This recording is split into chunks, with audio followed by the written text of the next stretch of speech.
Myths and Magic, Part 1.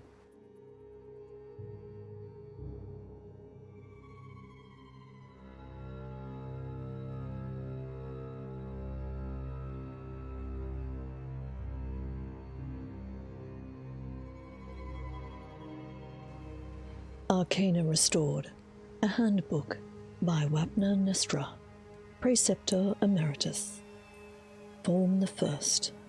Makest thou the mana fountain to be primed with pure gold, for from pure gold only may the humors be rectified, and the pure principles coaxed from the chaos of pure power.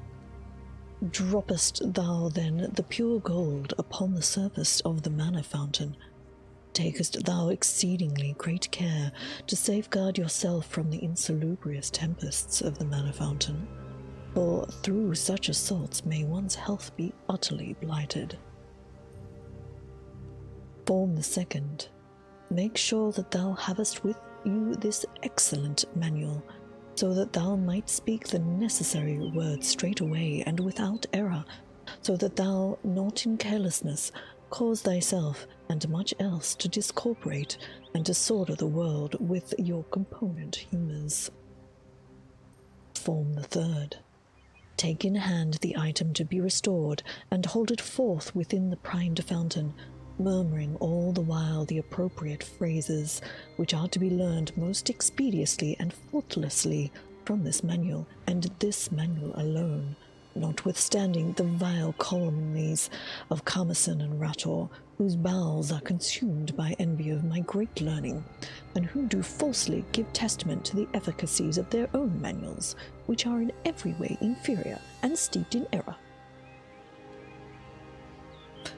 Form the fourth. Proceed instantly to heal thyself of all injuries, or to avail yourself of the healing powers of the temples and healers, for through the agonies of Magicka must be borne by any who would restore a prized arcana to full potency. Yet it is not wise that suffering be endured unduly, or does the suffering in any way render the potency more sublime, notwithstanding the foolish speculations of Carnison and Rator, whose faults and wickedness are manifest even to the least of critics. Guild Memo on Soul Trapping. Mages Guild Memorandum. Confidential. Magisters only. From Vanus Galarian, Archmagister Emeritus. If you pay attention to the popular fads and fashions of spellcasting in your guild halls, you have doubtless noticed in the recent surge of interest in the discipline of soul trapping. Unlike most of the passing fancies that come and go among the magical fraternity, I consider this particular vogue alarming and dangerous. There are reasons why soul trapping has never been part of the core curriculum of the Mages Guild, taught to only the most experienced and dependable wizards, and then only for certain specific uses. First, it is technically a subset of necromancy, and on that basis alone it should be abhorred, except, as mentioned, for certain special cases, and then only under controlled conditions. Second, it is a magical technology that practically invites abuse, especially when employed to trap the souls of sentient mortals. It is a sort of arcane practice that the public fears most, and is likely to result in local bans on the organized teaching of magic. And if that happens, all our work in establishing the guild will have been in vain. The fact that soul trapping is now common knowledge among Tamriel's magery, to the point where so-called mystics sell soul gems of various sizes in every market and bazaar, is a problem that can be laid squarely at the feet of the iniquitous Manamarco and his Order of the Black Worm. It is all part of his program to make necromancy seem commonplace and almost harmless. In some parts of Tamriel, notably Cyrodiil, the vile practice of necromancy has even become accepted as a valid and legally tolerated magical discipline. What our old mentor Aetius would have said about this pernicious development, I hate to think. So, what are we to do about it? I've been giving the matter some hard thought in between rooting out cells of the ever-burgeoning worm cult, and I think that at this point the only way to gain control over soul trapping is to co-opt the practice. Therefore, I propose that the Mages Guild codify and systematize the various soul-trapping magics into a common grimoire of a few reliable spells, and then teach our members that these, and only these, are the legal and authorized methods for trapping souls. Furthermore, I propose that for the purposes of soul trapping, we categorize all souls into two classes, the legal, or white souls, and those smaller essences that are captured from beasts and animals, and illegal, or black souls, which are derived from sentient mortals. And we will teach only those spells that can capture white souls, forbidding our students to use the larger soul gems on sentients. It will take several generations and the suppression of the worm cult for this dichotomy to become the pan-Tamrielic standard for soul trapping. But if the Mages Guild can't take the long view for the good of Tamriel, well, who can? Liminal Bridges by Kalumwe of Alanor. Transliminal passage of quickened objects or entities without the persistent agency of hypergogonal media is not possible, and even if possible, would result in instantaneous retrotransmission of the transported reference. Only a transpontine circumpenetration of the limen will result in transits of greater than infinitesimal duration. Though other hypergogonal media may exist in theory, the only known transliminal artifact capable of sustained transpontine circumpenetration is the sigil stone. A sigil stone is a specimen of pre-mythic quasi-crystalline morphology that has been transformed into an extra-dimensional artifact through the arcane transcription of a daedric sigil.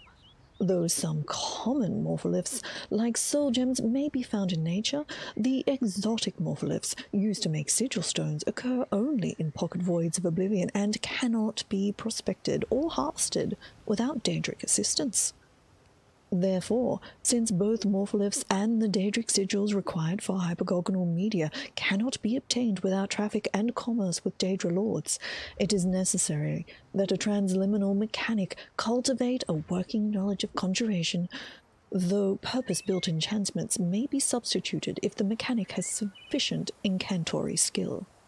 Traffic and commerce with daedra lords is an esoteric but well-established practice, and lies outside the compass of this treatise. Presuming a sigil stone has been acquired, the transliminal mechanic must first prepare the morpholith to receive the daedric sigil. Let the mechanic prepare a chamber sealed against all daylight and disturbances of the outer air, roofed and walled with white stone and floored with black tiles. All surfaces of this chamber must be ritually purified with a solution of void salts in ether solvent. At 4 square tables shall be placed in the center of the room with a dish to receive the morpholith. 4 censers shall be prepared with incense compounded from Gorvix and Harada. On the equinox, the mechanic shall then place the morpholith into the dish and intone the rites of the Book of Law, beginning at dawn and continuing without cease until sunset of the same day.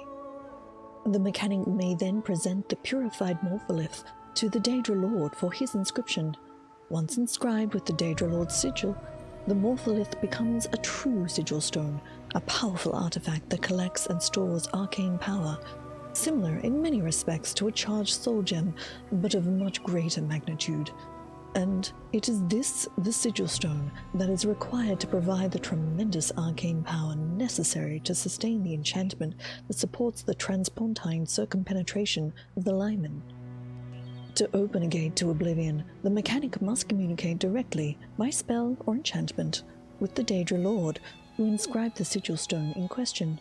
The daedra lord and the mechanic jointly invoke the conjurational charter, and the mechanic activates the charged sigil stone, which is immediately transported through the liminal barrier to the spot where its sigil was inscribed, thus opening a temporary portal between Mundus and oblivion. This portal may only remain open for a brief period of time, depending on the strength of the liminal barrier at the chosen spots, several minutes being the longest ever reported, so the usefulness of such a gate is quite limited. Point 1. Interested students are invited to consult the works of Albrecht Xenophanes, Bombardus, and Galerian the Mystic for the fundaments of this discipline. Point 2. Recommended examples of the conjurational charter may be found in Therion's Book of the Most Arcane Covenants or Ralibala's 11 Ritual Forms. Manual of Spellcraft. The Beginning Spellcaster. The most powerful mages in Tamriel were once beginners. They all had similar early experiences. Exposure to magic kindled an interest or unlocked some latent ability, followed by years of hard work. These intrepid souls honed their skills, learned new spells, and vigorously trained their minds and bodies to become the formidable figures that they were known as during their later lives. The Mages Guild of Tamriel has long been the first stop on a long road to knowledge and power for many individuals.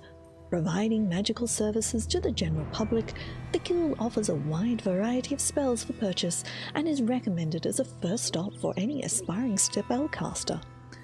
Independent dealers may be found, though their selection of spells is often not as comprehensive as that of the Mages Guild. Many spells are beyond the capabilities of beginning mages. The ability to render oneself invisible, for example, is an advanced power and is beyond the novice spellcaster. Through practice, a mage may become more and more skilled in a given school of magic and find themselves proficient enough to begin exploring its more powerful aspects. The fledgling mage should not be daunted by their inability to wield certain powers, but should instead use this as a point of focus and a drive for bettering themselves. Rather than becoming discouraged, the student should look forward to higher levels of skill, such as the advanced techniques of absorbing spells, summoning lesser and eventually greater Daedra and undead, for research purposes only, and protection against specific types of spells, such as flame, frost, and shock spells.